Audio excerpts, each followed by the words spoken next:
इसरो की तरफ से एक बहुत ही बड़ी गुड न्यूज ये आ रही है कि चांद पर लैंडिंग के बाद चंद्रयान-3 के विक्रम लैंडर की कंडीशन बिल्कुल ठीक है और इसने चंद्रमा पर रिसर्च करने के लिए अपने प्रज्ञान रोवर को चांद की सतह पर खुला छोड़ दिया है। और ये एआई रोबोट अगले 14 दिनों तक चांद के बहुत बड़े खुलासे करने वाला है। वहीं विक्रम लैंडर के एडवांस कैमराज ने चांद पर अपनी लैंडिंग साइट की सबसे ताजा तस्वीरें भेजी हैं।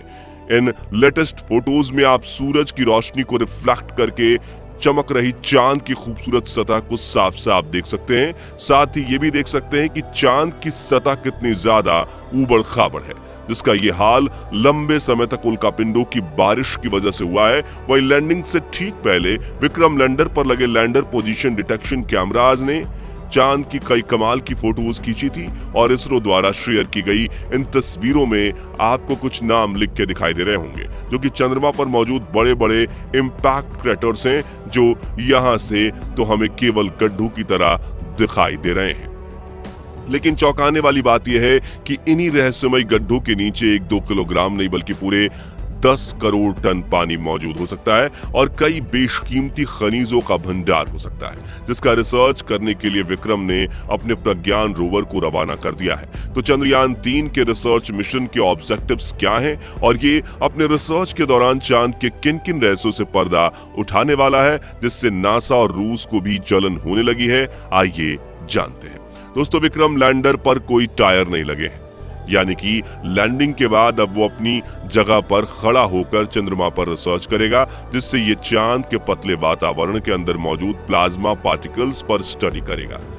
दिन और रात में चंद्रमा की सतह के बदलते तापमान पर रिसर्च करेगा, अपनी लैंडिंग साइट के आसपास आने वाले भूकंप की गति और तीव्रता की स्टडी करेगा और सतह के नीचे लेजर फेंककर सरफेस एलिमेंट्स की स्टडी करेगा, जिसके लिए इसके अंदर 4 पेलोड उपकरण लगाए गए हैं। जबकि चंद्रयान-3 का प्रज्ञान रोवर अपने 6 टायर्स की मदद के चलते हुए चांद के दूर दराज इलाकों की तरफ रवाना हो चुका है और चलते चलते इसने इसरो को भी चांद की डेटा भेजना शुरू कर दिया है। आपको बता दें कि प्रज्ञान रोवर में लेजर इंडक्टेड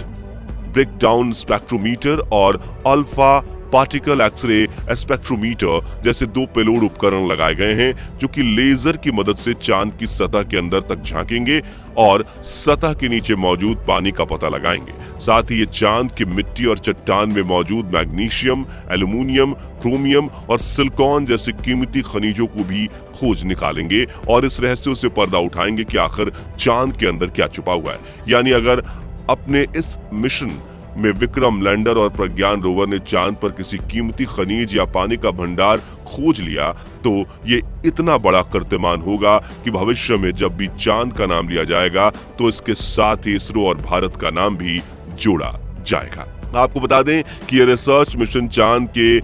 1 लूनर दिन, जो कि पृथ्वी के 14 दिनों जितना है, जिसके बाद चंद्रयान-3 का विक्रम लैंडर और प्रज्ञान रोवर अपने आप निष्क्रिय हो जाएंगे और सदियों तक चांद की सतह पर खड़े होकर भारत के नाम का ठप्पा लगा देंगे। ऐसा इसलिए क्योंकि इसरो ने इन्हें वापस लाने का कोई प्लान नहीं बनाया है, वहीं इन्हें सिर्फ दिन के वक्त ही काम करने के लिए डिजाइन किया गया है। यानी 14 दिन के बाद जब विक्रम लैंडर की लैंडिंग साइट पर अगले 14 दिन के लिए रात होगी, तब इसके सोलर पैनल चार्ज नहीं हो पाएंगे और धीरे धीरे इसके सभी उपकरण बंद हो जाएंगे। हालांकि यहाँ गौर करने वाली बात यह है कि इसरो के इस मिशन का सबसे महत्वपूर्ण लक्ष्य चांद की सतह पर सॉफ्ट लैंडिंग करना था, मगर यह सवाल आता है कि चांद पर लैंडिंग करना इतना मुश्किल क्यों है? क्यों 23 अगस्त का दिन इसरो के इतिहास का सबसे ऐतिहासिक दिन बन चुका है? और क्यों इसरो की इस उपलब्धि से ब्रिटेन, चीन और रूस जलकर राख हो चुके हैं? दरअसल दोस्तों, चांद के दक्षिणी ध्रुव पर उतरना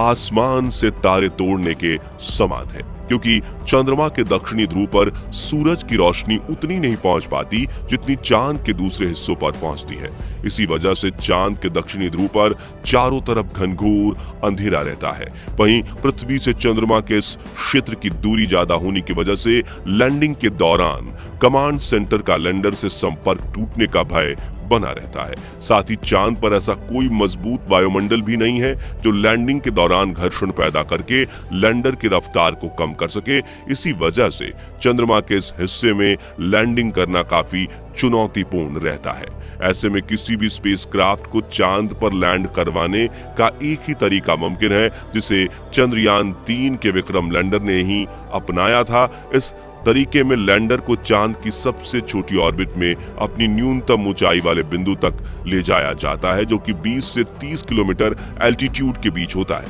जिसके बाद लैंडर अपनी कक्षा छोड़कर चांद की सतह पर उतरने के लिए रवाना होता है और नीचे पहुंचने के दौरान अपने थ्रस्टर्स का इस्तेमाल करना शुरू कर देता है, जो उल्टी दिशा में फोर्स लगाकर इंजन ब्रेकिंग का सहारा लेते हुए स्पेसक्राफ्ट की रफ्तार कम करते हैं। रफ्तार को कम करने के बाद लैंडर के सामने जो अगली चुनौती आती है वो होती है चांद की धूल। दरअसल चांद की सतह की मिट्टी काफी ज्यादा पतली है, इसलिए जब लैंडर चांद की सतह के बिल्कुल पास पहुंचता है तो थ्रस्टर से निकलने वाली हवा की वजह से चांद के सतह पर मानो जैसे आंधी आ जाती है, जिसके चलते चंद्रमा के धरातल पर धूल उड़ने लगती है और लैंडर के कैमरा लेंस पर धूल जमा होने का खतरा बढ़ जाता है। वहीं अगर इस धूल की वजह से लैंडर के कैमरा ने ठीक से काम नहीं किया तो वो लैंडर के आर्टिफिशियल इंटेलिजेंस सिस्टम को सही से डेटा नहीं भेज पाता और गलत डेटा के साथ अगर लैंडर गलत निर्णय ले लेता है, जिससे वो चांद की सतह पर सेफ लैंडिंग करने के बजाय एकाएक क्रैश लैंड कर जाता है, जिससे पूरे मिशन पर पानी फिर जाता है। इसी वजह से चांद पर लैंडिंग का सक्सेस रेट सिर्फ 27% है,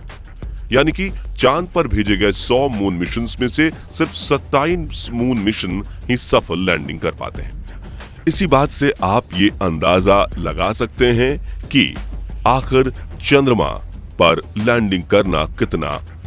मुश्किल है और इसरो के चंद्रयान 3 ने कितना बड़ा कमाल कर दिखाया है। और इस मिशन से इसरो ने वो कर दिखाया जो नासा और रूस जैसे बड़े देश भी नहीं कर पाए हैं। जी हाँ, नासा ने आज तक चांद की दक्षिणी ध्रुव पर कोई मून लैंडिंग मिशन नहीं किया, जबकि रूस तो चंद्रयान 3 से आगे निकलने की हड़बड़ी में एक हफ्ते पहले ही अपने लूना 25 मिशन में बुरी तरह से फेल हो चुका है। यानी भारत ने अमेरिका और रूस जैसे बड़े देशों को भी पछाड़ दिया है और पाकिस्तान तो अगले 100 सालों में भी स्पेस रिसर्च की फील्ड में भारत के आसपास तक नहीं पहुंच पाएगा।